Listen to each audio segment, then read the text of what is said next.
अंतरिक्ष बहुत बड़ा है। इसमें अरबों आकाश गंगाएं हैं।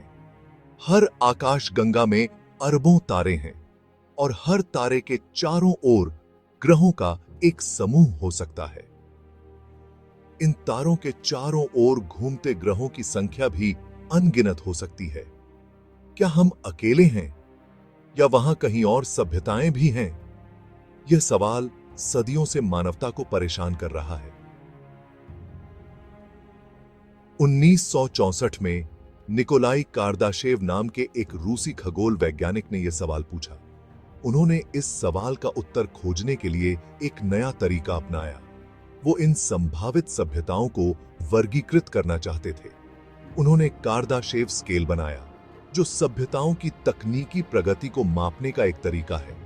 यह स्केल किसी सभ्यता की तकनीकी प्रगति को मापता है। यह हमें बताता है कि एक सभ्यता कितनी ऊर्जा का उपयोग कर सकती है। कार्दाशेव स्केल ऊर्जा पर केंद्रित है। यह मानता है कि ऊर्जा का उपयोग प्रगति का एक अच्छा संकेतक है। ऊर्जा का उपयोग प्रगति का एक अच्छा संकेतक है। जितनी अधिक ऊर्जा का उपयोग, उतनी ही अधिक उन्नति। अधिक उन्नत सभ्यताएं अधिक ऊर्जा का उपयोग करती हैं। यह ऊर्जा उनके विकास और प्रगति का प्रमाण है। कार्दाशेव ने 3 मुख्य प्रकार की सभ्यताओं की पहचान की: टाइप आई, टाइप ईवी और टाइप एटी। टाइप आई सभ्यताएं अपने ग्रह की ऊर्जा को नियंत्रित करती हैं। यह हमारे वर्तमान स्तर से थोड़ा अधिक उन्नत है। टाइप डाई सभ्यताएं अपने तारे की ऊर्जा का उपयोग करती हैं। यह एक विशाल छलांग है जिसमें एक सभ्यता अपने पूरे तारे की ऊर्जा को नियंत्रित कर सकती है। सभ्यताएं पूरी आकाशगंगा की ऊर्जा का उपयोग कर सकती हैं। यह सबसे उन्नत स्तर है, जहां एक सभ्यता आकाशगंगा की सभी ऊर्जा संसाधनों का उपयोग कर सकती है। कार्दाशेव स्केल एक शक्तिशाली उपकरण है। यह हमें यह समझने में मदद करता है कि सभ्यताएं कैसे विकसित हो सकती हैं और उनकी प्रगति के विभिन्न चरण क्या हो सकते हैं। यह ब्रह्मांड की संभावनाओं के बारे में सोचने में हमारी मदद करता है। हमें यह समझने में मदद करता है कि हम कहां जा सकते हैं और क्या हासिल कर सकते हैं। यह हमें दिखाता है कि एक प्रजाति के रूप में हमें कितनी क्षमता है। हम अपने भविष्य को कैसे आकार दे सकते हैं और ब्रह्मांड में अपनी जगह कैसे बना सकते हैं। आइए कार्दाशेव स्केल पर विभिन्न प्रकार की सभ्यताओं का पता लगाएं। यह यात्रा हमें हमारी अपनी संभावनाओं और सीमाओं के बारे में बहुत कुछ सिखा सकती है। एक टाइप आई सभ्यता एक ग्रहों की सभ्यता है। यह वह स्तर है जहां एक सभ्यता अपने पूरे ग्रह के संसाधनों का उपयोग कर सकती है और उसे पूरी तरह से नियंत्रित कर सकती है। उन्होंने अपने ग्रह के संसाधनों में महारत हासिल कर ली है। वे खनिज, जल और अन्य प्राकृतिक संसाधनों का कुशलता से उपयोग करते हैं। वे मौसम को नियंत्रित कर सकते हैं। वे तूफानों को रोक सकते हैं, बारिश को बुला सकते हैं और सूखे को समाप्त कर सकते हैं। वे ज्वालामुखियों और भूकंपों की शक्ति का उपयोग कर सकते हैं। वे इन प्राकृतिक घटनाओं को ऊर्जा के स्रोत के रूप में बदल सकते हैं। उनके पास कोई ऊर्जा संकट नहीं है। उनकी ऊर्जा अवसंरचना इतनी उन्नत है कि वे कभी भी ऊर्जा की कमी का सामना नहीं करते।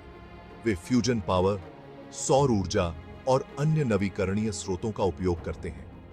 ये स्रोत न केवल स्वच्छ हैं, बल्कि असीमित भी हैं। वे जीवाश्म ईंधन तक सीमित नहीं हैं। वे ऊर्जा के लिए पर्यावरण को नुकसान नहीं पहुंचाते। एक ऐसे संसार की कल्पना कीजिए जहां प्रदूषण न हो, जहां हवा और पानी दोनों ही शुद्ध हों। एक ऐसी दुनिया जहां ऊर्जा स्वच्छ और प्रचुर मात्रा में हो, जहां हर कोई ऊर्जा की उपलब्धता का आनंद ले सके। यह एक टाइप आई सभ्यता का वादा है। एक ऐसी सभ्यता जो अपने ग्रह के साथ सामंजस्य में रहती है। वे अपने ग्रह के साथ संतुलन में रहते हैं। वे प्रकृति के साथ मिलकर काम करते हैं। वे नाजुक पारिस्थितिक तंत्र को समझते हैं। वे जानते हैं कि हर जीव और पौधा महत्वपूर्ण है। वे अपनी दुनिया को नष्ट करने के लिए नहीं, बल्कि उसे बढ़ाने के लिए तकनीक का उपयोग करते हैं। उनकी तकनीक पर्यावरण को संरक्षित और सुधारने में मदद करती है। एक टाइप आई सभ्यता अपने ग्रह से आगे निकल गई है। वे अब केवल अपने ग्रह पर निर्भर नहीं हैं, बल्कि उन्होंने अंतरिक्ष में भी अपनी उपस्थिति दर्ज कराई है। वे अब अपने तारे की शक्ति का उपयोग करते हैं। यह शक्ति उन्हें असीमित ऊर्जा प्रदान करती है, जिससे वे अपने सभी तकनीकी आवश्यकताओं को पूरा कर सकते हैं। वे डायसन स्वार्म्स का निर्माण कर सकते हैं। ये स्वार्म्स एक तारे के चारों ओर विशाल संरचनाएं होती हैं। ये मेगा स्ट्रक्चर हैं जो एक तारे को घेरे रहते हैं। इनसे वे तारे की सारी ऊर्जा को कैप्चर कर सकते हैं। वे इसकी सारी ऊर्जा पर कब्जा कर लेते हैं। यह ऊर्जा उनके लिए एक स्थायी और असीमित स्रोत बन जाती है। इस ऊर्जा का उपयोग उनकी उन्नत तकनीकों को शक्ति प्रदान करने के लिए किया जाता है। इससे वे नई नई खोजें और आविष्कार कर सकते हैं। सभ्यताएं ग्रहों के बीच यात्रा कर सकती हैं। वे अब एक ग्रह से दूसरे ग्रह तक आसानी से जा सकते हैं। उन्होंने अपने सौर मंडल का उपनिवेश कर लिया है। हर ग्रह और चंद्रमा पर उनकी उपस्थिति है। उन्होंने चंद्रमाओं और क्षुद्र ग्रहों पर चौकियां बनाई हैं। ये चौकियां उनके लिए महत्वपूर्ण संसाधन केंद्र हैं। वे संसाधनों के लिए इन खगोलीय पिंडों का खनन करते हैं। इससे उन्हें अपने ग्रह के बाहर भी संसाधन मिलते हैं। वे अब अपने ग्रह के संसाधनों तक सीमित नहीं हैं।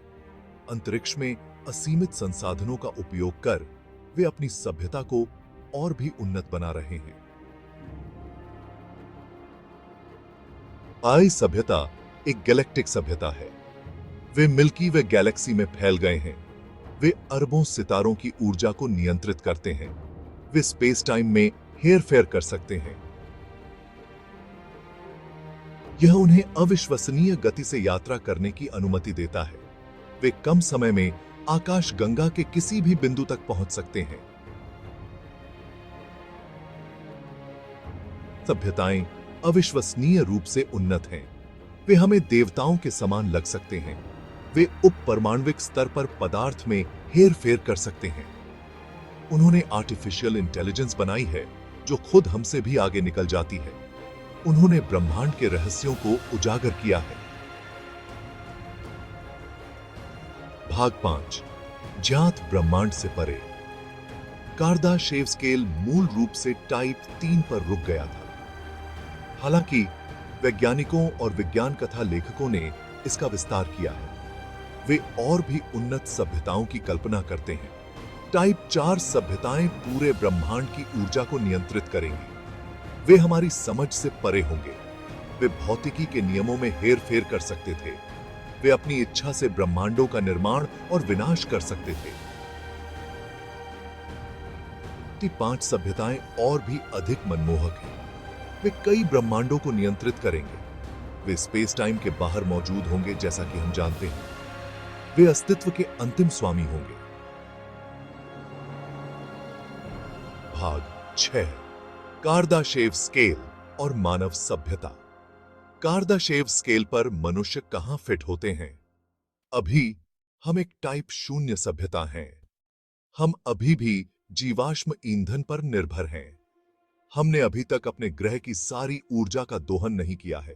टाइप 1 तक पहुंचने से पहले हमारे पास एक लंबा रास्ता तय करना है, लेकिन उम्मीद है हम प्रगति कर रहे हैं।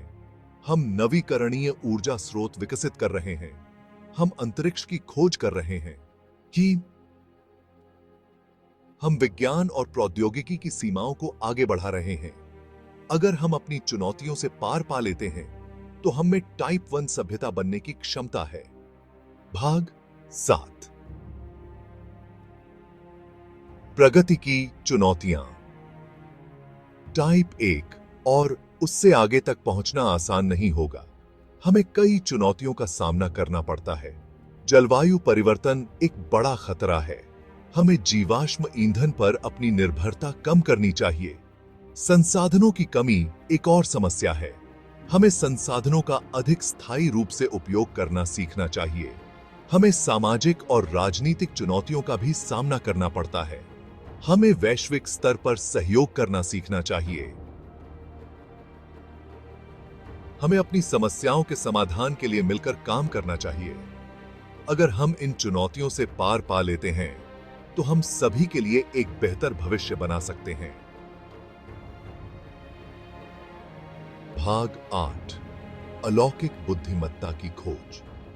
कार्दाशेव स्केल एक और दिलचस्प सवाल उठाता है, क्या हम अकेले हैं? अगर वहां कहीं और सभ्यताएं हैं तो वे कहां हैं? यही वह प्रश्न है जो अलौकिक बुद्धिमत्ता या एसएटी की खोज को आगे बढ़ाता है। वैज्ञानिक अंतरिक्ष से संकेतों की खोज कर रहे हैं। वे रेडियो तरंगों या उन्नत तकनीक के अन्य लक्षणों की तलाश कर रहे हैं। अब तक हमें विदेशी सभ्यताओं का कोई निर्णायक प्रमाण नहीं मिला है, लेकिन तलाश जारी। सितारों के बीच एक भविष्य।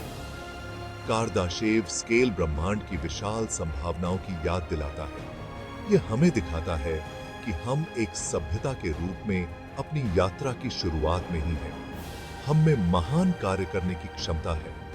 भविष्य अनिश्चित है, लेकिन यह आशा से भरा है। अगर हम एक साथ काम करना सीख जाते हैं और अपनी चुनौतियों से पार पा लेते हैं, तो हम एक ऐसा भविष्य बना सकते हैं जहां मानवता सितारों के बीच फलती फूलती है।